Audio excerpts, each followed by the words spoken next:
Brigham is a complex man in our sense, but wow, what capacity he had. I remember reading a book by Irving Stone, but I remember him making a comment about Brigham Young, and he said, people have faulted Brigham Young because he became wealthy. He said, he was so talented. He couldn't have avoided being wealthy because he was just so good. And he said, if he had not been a Latter-day Saint, he could have succeeded almost anywhere in the country. He was that good. And he thought he was maybe the single most important person in the colonization of the American West.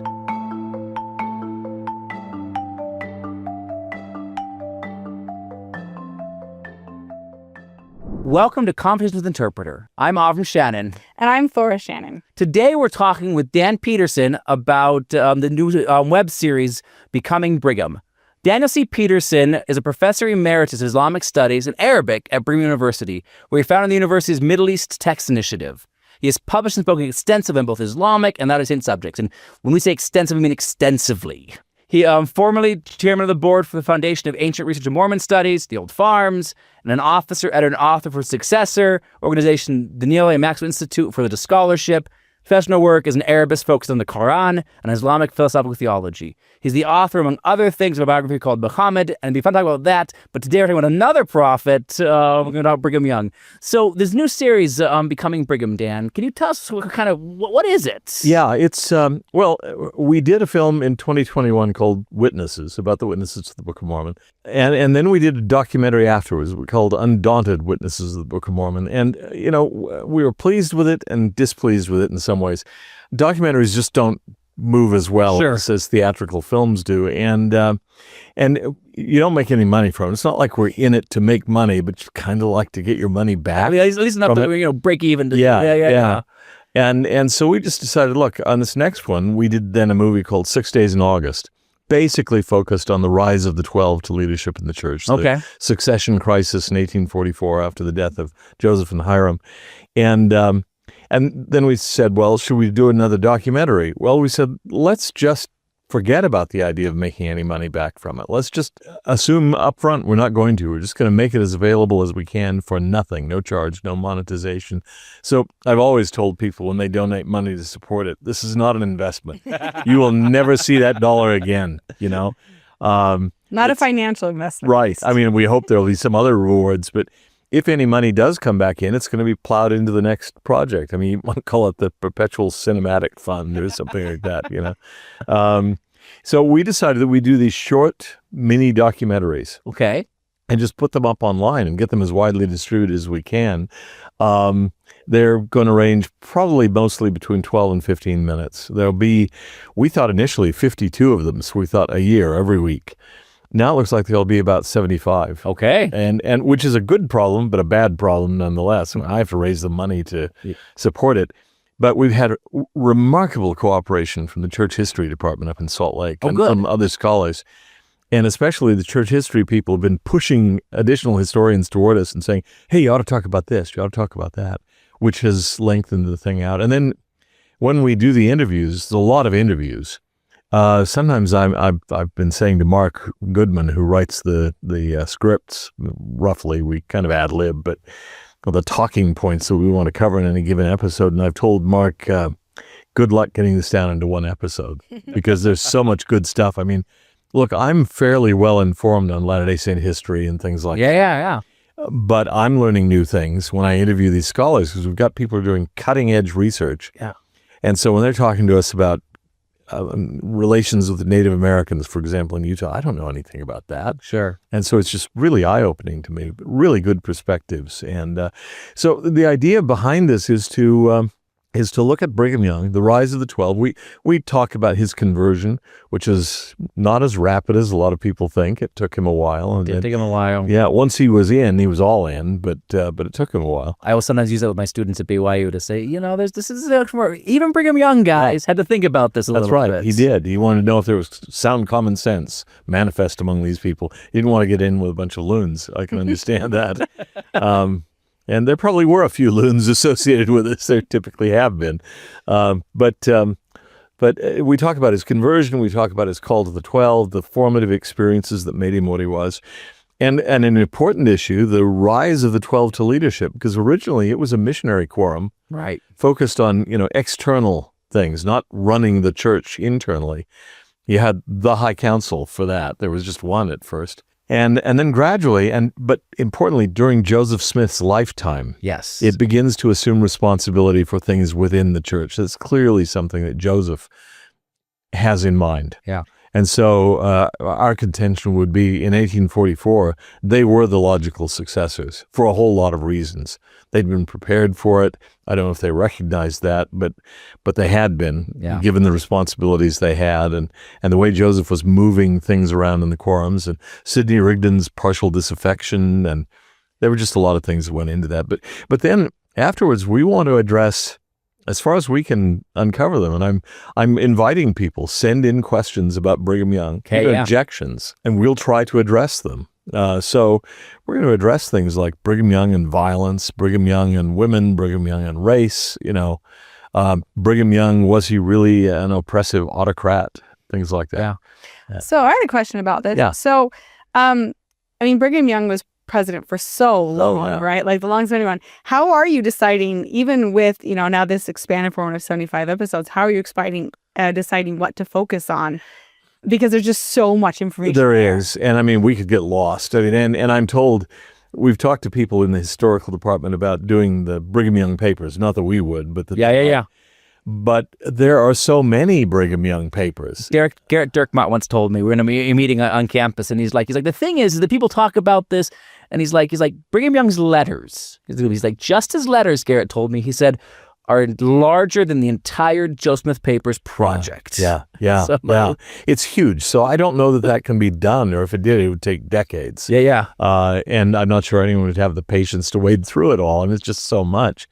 But on the other hand, there's a lot of good stuff. The historical department at one point said, look, here's something you ought to do. They've got a couple of historians who are working on a 2-volume collection of Brigham's letters to ordinary saints. And they said, we think this would give you a different perspective. Would you be interested? And I said, absolutely. That's the kind of thing I want to do, because it's one thing to know Brigham as this guy thundering from the pulpit. Right. But then the guy writing letters to the individual Latter-day Saint in Parowan or something, and trying to help with a problem.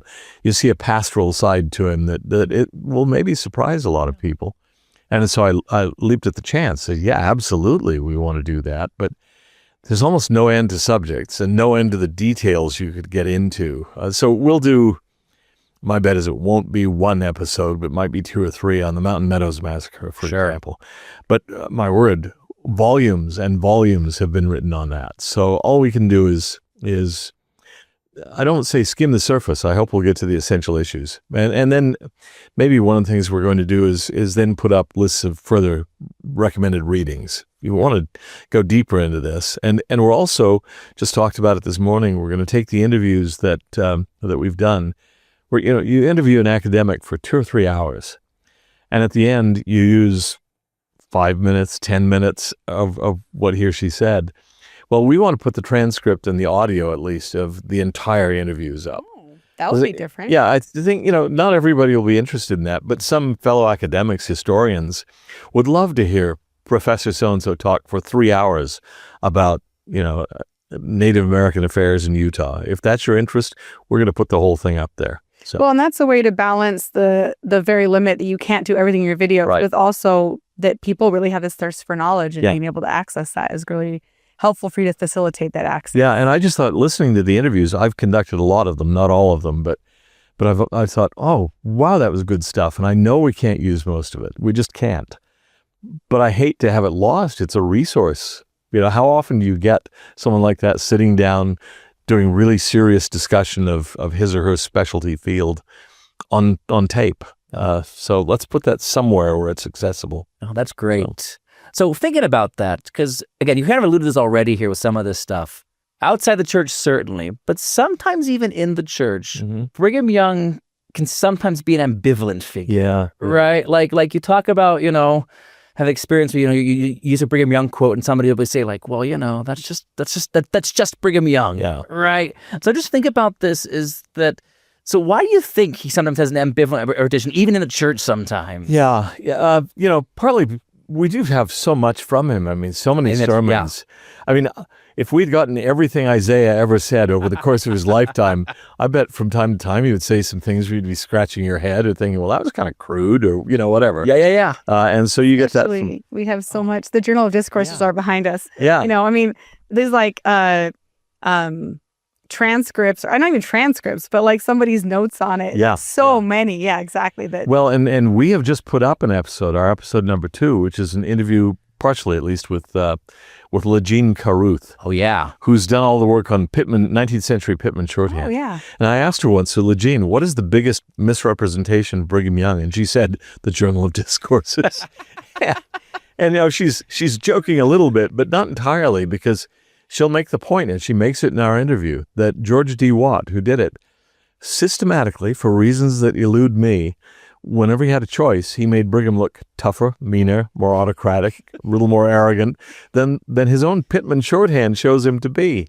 And she gives specific examples. And she says, when you spend time with his real words, he's a nicer man. He's a kinder, more gentle man. But Watt seemed to, I don't know, maybe, I have no idea why he did it. But he's less pithy. Like George Brigham is very pithy, right? Yes. Emily quotable, but but also, again, I've seen some of the work that she's done, and you read the actual statement, like, oh, okay, he's a lot more rambly in his speech than he's presented here. Yeah, and also I've wondered sometimes with some of the things he says, I think he could be tough. He was blunt. I've wondered sometimes, could Joseph Smith have led the Saints out west? Joseph gave everything away in his store in Nauvoo. Yes. But the only criticism you ever get from Brigham Young about him was he was a terrible shopkeeper. Well, Brigham Young was not like that. No. He would make sure that people did what they were supposed to do. But I've sometimes wondered if you could hear his voice, if you could see maybe a twinkle in his eye, some of the things he's saying, I suspect, they look different on the printed page. I mean, I know with friends, we greet each other with a round of kind of insults. Sure. But we've known each other for decades, and they're not really meant, but someone just reading out of the page would say, they're about to beat each other up. Right.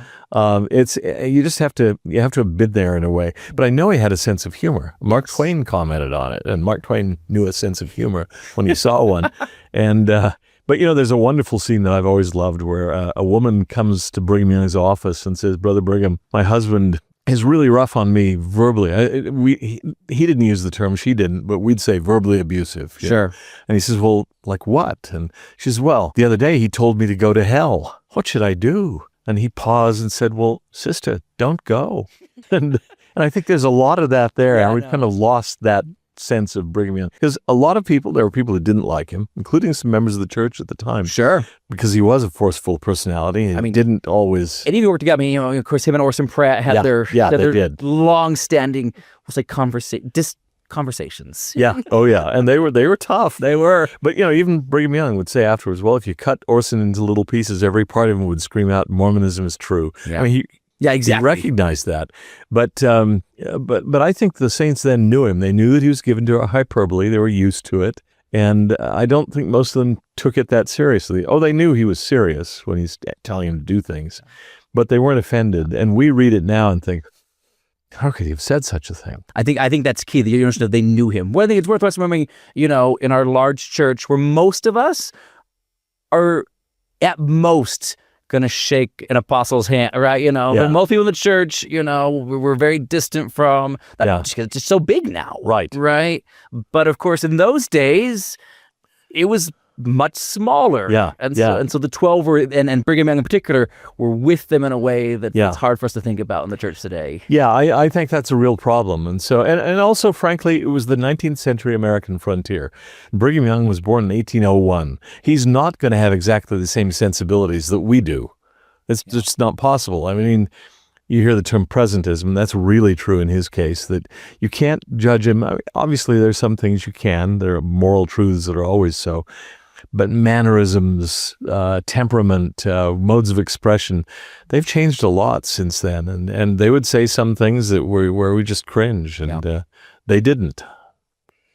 So are you guys going to go over, I know you talked about Mountain Meadow Massacre. Are you going to talk about some other possibly sensitive subjects like blacks in the priesthood and I can't think of the other one I was just thinking of. But that one's plenty. So. Yeah, that's a big one. And there's a lot to say on that. In fact, just today I ran across a statement, in two different places where they said, well, Brigham Young endorsed slavery. And I used to think that was true. I remember learning about an 1852 slave bill that was passed by the legislature, the territorial legislature, and I thought, oh, that's embarrassing. That's not his finest hour. Brigham Young, the man, not Brigham Young, the prophet.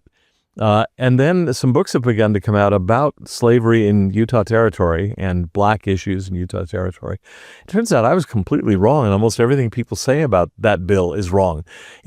Brigham Young explicitly said he disliked slavery. It was wrong. You can't own human flesh. And what he wanted was a bill on what he called servitude. Well, indentured servitude was a thing in the early 19th century. In fact, Brigham probably served as an indentured servant himself. That's how you often learned your trade. You were apprenticed to a carpenter or a cooper or something like that. So they were all used to what we would now call unfree labor. But it wasn't slavery. And so what he tried to institute in that bill, people were coming into Utah Territory with black slaves. Right. And the question was how to deal with this. We can't just go and seize what they regard as their property. We'd get resistance. I mean, we don't want violence. And I mean, look what happened a few years later. Right? I mean, yeah. 750,000 people died in that war. So it was a serious thing. Sure. Let's not have strife. But is there a way we can limit it? Is there a way we can put an end to it gradually, gradual emancipation? And that's what they were trying to do in that bill, that, for example, a servant, as they called him, could not pass his or her status on to a child. Okay. So multi-generation chattel slavery, as in the South, was not possible under that law. Every servant had a right to so many months of education per year. Probably, I'm guessing, about as much as the typical white guy on the American frontier got. They had legal status. They could sue their masters if they were mistreated.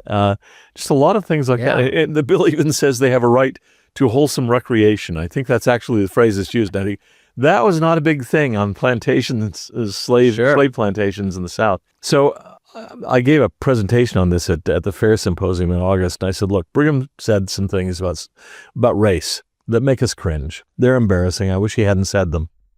I'm going to give you a long quotation. I read a quotation about blacks shouldn't have the same status as whites. They shouldn't rule over whites, et cetera, et cetera. They're not equipped for that sort of thing. And it's kind of embarrassing by our standards. But then I said, but you know what? That's not from Brigham Young.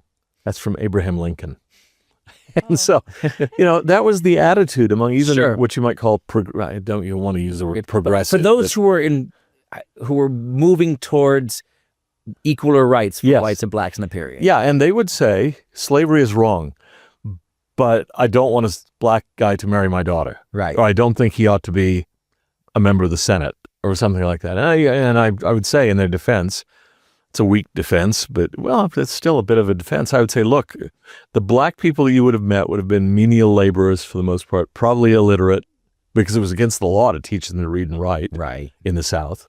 And, just not the kind of person you'd want to bring into the highest reaches of society at this point. Now, the problem with some was they thought that was just incapacity. Right. So I think, no, it's just lack of opportunity. But you looked at them and you thought, these are not society's elite. Well, they certainly weren't. Because they couldn't be. They couldn't. The American whatever had prevented them from doing anything with that. Yes. Yeah. So, but I've discovered some nice things. I remember I was about to get up and speak at Fair, and Mark Ashurst McGee, an LDS historian, was sitting next to me. He said, have you ever heard this story? And he told me a little story that I liked so much I immediately put into my remarks there when I got up. And there are actually two parts. I used one, didn't use the other. He was referring to Elizabeth Kane, who was the wife of Thomas Kane, Colonel Kane, the famous friend of the Mormons. Who was an abolitionist, from Philadelphia. And I think he was probably a little more progressive. I get the impression his wife may not have been quite so open-minded as he was, because there are two things from one of her visits that she mentions in a letter. She says they came out, Thomas was a little bit ill, and Brigham said, hey, I'm going down to southern Utah for the winter. Why don't you come with me? The air will do you good. And so they come along. And she's offended because one of Brigham's drovers, is suffering from arthritis and rheumatism, whatever else. His joints were just in pain. And so they decided to empty out one of the wagons, build a bed for him, put in pillows and everything, put him in the back. I'm sure it was still miserable bouncing. Sure, no kidding. But better probably than out on the wagon. And Elizabeth Kane was offended by this because She didn't think black people ought to be treated that way. And these Mormon elders are giving him a bed and a wagon, let him just go along in leisure. And then the one that really bothered her, and this is the one that I incorporated into my talk, she comes around a corner in a place where they're lodging en route to St. George, and there she sees this man. It's Isaac James, I think the husband, or by this time former husband, of Jane Manning James. Yeah. And he's trying to put on his coat. He can't move his arms quite. And so she comes around the corner and she says, there I saw Brigham Young, the Pope of the Mormons, that's what she calls him, helping this man on with his coat. And she says, and he, James, was not showing the proper deference, gratitude that a man of his status should be paying to a white man. I like that scene because here's Brigham, who's been dismissed as a racist, a horrible person in that regard. Yeah. Helping this slightly disabled black guy on with his coat. That's a really nice human touch. Yeah. He's not doing it for an audience, but she's offended. Yeah. She, the wife of the prominent abolitionist, is offended at that. Well, that's the kind of thing I think people need to hear more about Brigham. I think so. You just said, dismissed, right? And I think part of the whole thing is that Brigham Young looms really large. We talked about that. He was a big guy. He did a lot of things over his lengthy career in the church, now the church. And there's this desire, sometimes I think, to just dismiss him, right? To say if we can find a way to label him, we have to deal with the fact that I remember reading, and I didn't read much of it, but John Turner's biography and things. And my point is that but you never answer the question: why did people follow this guy? Yeah, and that's an issue, but a lot of them loved him. He was Brother Brigham. They didn't fear him or hate him. He was highly thought of, their esteemed leader. I mean, someone like Green Flake, there's another story. Green Flake was a black slave. At one point, Brigham Young bought him and then freed him and gave him a farm in the south end of the Salt Lake Valley and said, it's yours. Go ahead and marry. He married a black woman, a fellow former slave. And that is not what you'd expect from Brigham. But then at one point, Green Flake comes to Brigham and says, I'm still struggling with this farm because I've got to give a lot of the produce to my wife's ex-master to pay off her freedom. And Brigham says, don't do that anymore. You don't owe them anything. Just stop it. And so Green Flake, I think it's important to know, insisted on coming when Brigham died to personally dig his grave because he loved him so much. Wow. That was a service he wanted to render. Now, again, vicious racist? Well, not in Green Flake's eyes. Well, I think it's a reminder that people are complicated, right? And I think especially with the gospel, we want everybody to be perfect, especially our leaders. We want them to get the program, get the idea, and just always pick the right choice. And I think this really shows that he may have, sometimes not done things that we would have liked him to do, but other times is really where we would like to see that. And I think I always quote President Holland's talk where he talks about God only has imperfect people to work with. Yeah. And he's got to deal with it. he makes it work, and so should we. And I quote that, I think, I don't know, probably every time I give a talk. Yeah. I love that because I think it's a reminder that you think about Brigham Young and in relationship with ourselves, and you think, oh, I'm also an imperfect person, right? Yeah. And God's still working with me, and he worked with Brigham. Yeah. And he worked with Brigham Young and the whole church, and I love that. Yeah. I was at a presentation with a friend of mine on campus, and we were talking about the law of Moses. It was for whatever, and somebody was So what do we do with all these? Our presentation was, what do we do with all these terrible laws and things we sometimes see in there? And one of the things that my friend and colleague Josh Sears pointed out, I said, but imagine in 200 years, somebody looks back on us. Yeah. And what are the things that we're doing? Like, say, maybe they're appalled by the fact that we watch violence for entertainment. Yes. Yeah. Maybe they're appalled by the fact that we eat meat. I don't know. He said maybe there are things that we think are just normal. They're going to say, why did you get the program? Why did you do that? Didn't you know better? Yeah, I grew up when there were some big boxing matches and people would be all enthused about them. I'm not sure it's that big a deal anymore. I don't think so. But people used to watch and listen, and I'd watch them. Then it occurred to me one day, this is really a horrible thing. This is not much different than gladiatorial combats. I mean, you take two people there who are about as perfect physical specimens as you could ask for. They have endurance because they run, they have strength, all these sorts of things.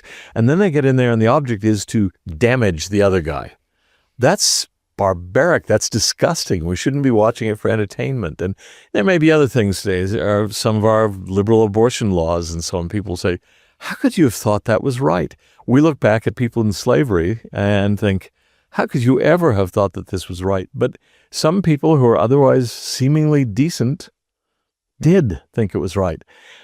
To me, one of the great things about studying history is you ought to develop a sense of humility. At some point, at some point, the epiphany ought to come to you. Oh, look how stupid they were. Look how evil they were. They were blind to this. Look at the stupid hairstyles. Look at the ridiculous way they dress. Then think, in 100 years, 200 years, people are going to say, look at that ridiculous hairstyle. Look at the way they dress. And they allowed this to happen, and they did that. And so... And we don't notice it because it's like the air that we breathe or the water we swim in. We just don't see it. Well, they didn't see it either. And so I think it should teach humility, if nothing else. I think so. And one of the things I love about, again, this video series is it can help us see a little bit also this notion that, well, maybe Brigham was less imperfect than sometimes we give him credit for. Yes. That our picture of him is this way, but actual Brigham was maybe a little bit different. Yeah, when I hear people say, well, Brigham was a flawed man, and they almost always feel they have to say that. Yeah. Well, yeah, that's trivial, because we all are, including you, So was he flawed? Yeah, but sometimes I think that's a way of kind of smuggling in the notion that he was exceptionally flawed. He was an unusually bad man. That I will not grant. I don't think the evidence shows that. Did he have blind spots? Of course he did, and he would have recognized that. And he used to say about himself, yeah, my tongue is my most unruly member. I say things I shouldn't have said, but I think people knew that and took that into account, that he was flamboyant in the pulpit, and he would say powerful things, and which makes him quotable, but also a little uncomfortable sometimes. Yeah. So I did remember the other one I was going to talk about, which is polygamy. Not that we have to go into that, but that's obviously going to come up. But what I did want to ask is, so we've talked about some of the difficult topics that come up, but what do you think are some of the largest strengths you've really uncovered or learned that maybe you didn't know ahead of time doing this series? Well, I've been impressed, and I already kind of knew it, but I've seen more examples of it as we've gone along, with Brigham's absolute loyalty and devotion to Joseph Smith. And so there are people out there right now who are claiming that Brigham Young invented polygamy. He forged Section 132 and put it in Joseph's mouth. And we just published an article on that in Interpreter, which I think is pretty devastating to that, on stylometric, computer statistical grounds and historical grounds and so on. But the thing is, it was inconceivable to me to begin with. And we have illustrations in the movie 6 Days in August, for example, where Brigham goes with some of the other apostles to far west Missouri to lay the cornerstone and ordain a couple of apostles. Well, he did it because Joseph Smith said they would begin their mission to England from that point on such and such a date, which made sense when the saints were living in Missouri. But I think I at least would have rationalized and said, okay, by now, we're not in Missouri anymore. We're in Illinois. It's the wrong direction from England, and there's an extermination order out and all that. But for Brigham Young, no. Brigham Young said, we're going to do it. And you see that at various points in Brigham's life, that he is absolutely devoted to doing what Joseph Smith taught. And that's a really important principle for the succession crisis in 1844. One of my better interviews, I think, was with Ron Esplin, who's the big authority on the succession and all that kind of thing. And Ron made a point, really powerful point. He said, look, if you wanted to continue with the program of Joseph Smith in Nauvoo, there was really only one game in town. That was Brigham and the 12. Every other claimant to the leadership of the church wants to chuck one or other of the elements of what Joseph was teaching. And the two big ones at the time, by the end of his life, are completing the Nauvoo temple, and then sort of paradoxically abandoning it and going west. In a way, it doesn't make any sense. Well, Sidney Rigdon wasn't all that big into the temple, and he certainly didn't want to go west. He never did. He went back to Pennsylvania. Before Joseph died, even. That's right. Yeah. So, but Brigham and the 12 were determined to do that, because that's what Joseph taught. Now, it's not like he does it blindly. At one point, he just says, a lot of people think Brigham never claimed revelation. Oh, you can find references to it. He's very modest about it. Yeah. He said, with all the pressure on us, I inquired of the Lord, should we finish the temple? And the answer was, yes, we should. And that's it. That's all he writes. But one of the themes we tried to show in 6 Days in August is the importance of the temple for Brigham. Yeah. When I was growing up, the image I had of Brigham Young was great colonizer, organizer, man of action, practical guy. Versus It's not very spiritual. Yeah. Well, in the movie, we show him speaking in tongues more than once. And people asked, so you made that up? No, we did not. That was those there in the historical record, including speaking in tongues to a pair of oxen, which actually happened. That opens the movie, and people are like, oh, that's made up. No, it is not. But we wanted to show that. And the very first time Joseph saw speaking in tongues was Brigham speaking in tongues in his presence. But we also at the end show Brigham, the practical man of action. He should be out there outfitting wagons and getting supplies and organizing the pioneer companies. Well, he's doing that. But he's also spending night and day in the temple performing ordinances. And then on the other end, when you get to the Salt Lake Valley, a few days into it, he goes out, plants his cane in the soil and says, here we will build the temple of our God. And so he was committed to that, absolutely. I've rebelled all my adult life against the idea that Brigham was just the practical man. I did a lesson. I used to be on the Gospel Doctrine Writing Committee, and I volunteered, I think, or I was assigned to do the lesson one year on Brigham Young. And I decided, I'm sick of the Brigham Young colonizer thing. Everyone knows that. Let's do it. I'll mention it, but let's do something else. So I emphasized the building of the St. George Temple and his sermon there. If you understood the importance of this work, this house would be open every day of the week, 24 hours a day. Sometimes he said, I want the tongue of 7 thunders to wake this people up. Trouble is, by the time I went through correlation and all the committees, it came back and it was Brigham Young, the colonizer. So, oh well, I tried, but now I have a venue to try to make that point. This is your chance. So I did have a question about, does the documentary go on site anywhere? Like, do you get to visit Brigham Young's Yes. home Yes. up in, this is a place, national... Is it national? The Heritage Park or whatever. State Park, yeah. Or do you get to go down to St. George? I love visiting his houses. Yeah, we haven't done St. George yet, but we will. That's definitely in the cards. We've been back to Nauvoo, to Kirtland, to upstate New York, to Winter Quarters, Mount Pisgah. And so what happens is we don't do the interviews there. They're typically local, in the Church Historical Library or something like that. But I go out with the 2 co-hosts, our Brigham Young and our Emma Smith, and we sort of introduce the issues on site. And I'll tell you, filming is not as glamorous as some people may think. You do the scene again and again from different angles, sometimes in bitterly cold weather or incredibly hot, humid weather.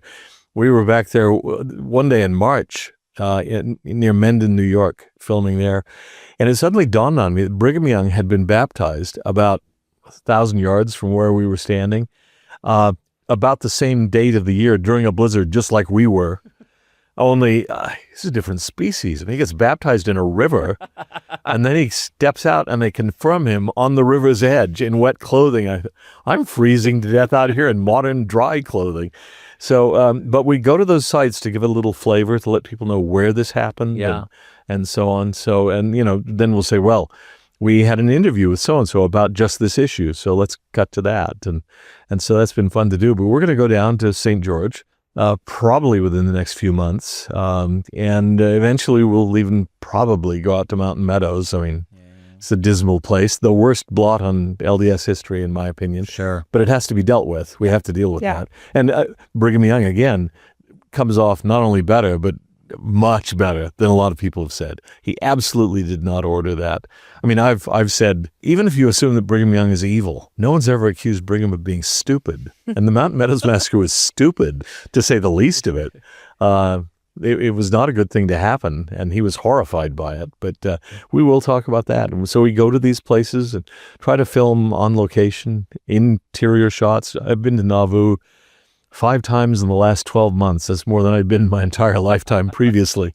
But we've been there in all seasons, and filming in different houses and in front of the temple, and anyway, just lots of places in the grove below the temple, and it's been fun to do that. That is fun. So good. Good. I think it will be really nice for the viewers too to really get a sense of place. To be able to see those different locations. I've really enjoyed visiting different church history sites in Utah and in back east. Yeah, it gives us a sense of reality. This isn't something that happened long ago in a faraway place, or once upon a time in a distant galaxy.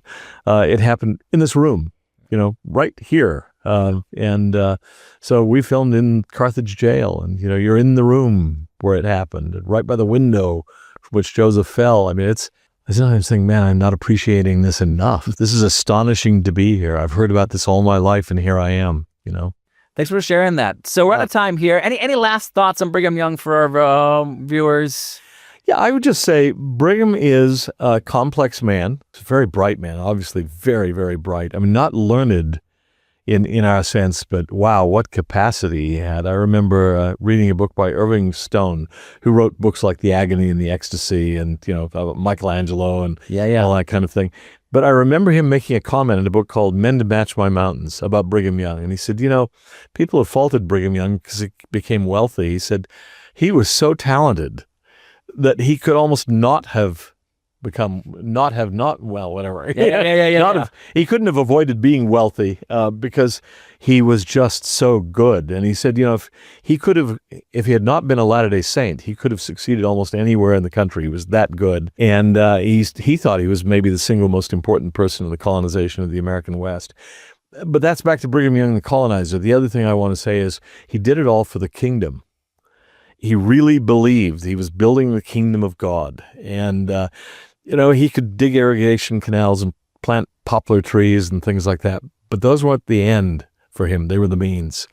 And the end was to get the saints over there, over to the Great Basin, set them up in communities, build temples, build Zion.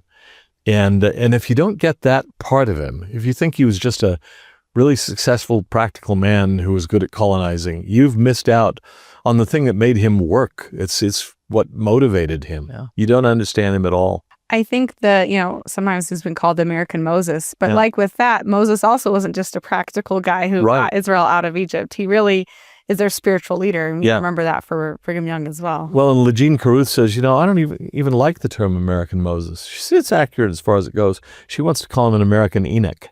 He was trying to build Zion. Trying to build Zion. Yeah.